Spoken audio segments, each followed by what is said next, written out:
The police had to use OC spray or pepper spray to subdue them and to get them to follow directions and get out.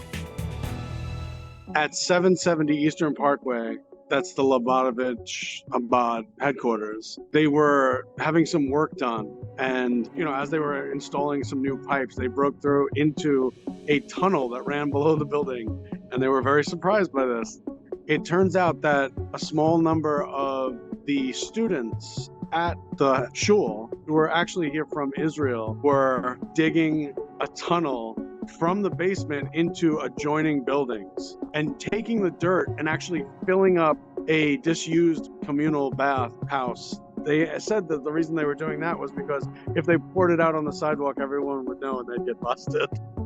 And then they cut a hole through a grate so that they could come up out onto the sidewalk without having to get the key to the padlock to the cellar doors. The people who are in charge of 770 Eastern Parkway, when they discovered this, immediately put into motion plans to fill in the tunnels with cement. Unfortunately, these students, 5 of them, jumped into the hole and would not allow workers to complete the repairs. Strangely enough, they also would not get out of the holes once the police were called to remove them. And they literally started pulling panels off the wall in the sanctuary. And the police had to, in the end, use OC spray or pepper spray to subdue them and to get them to follow directions and get out.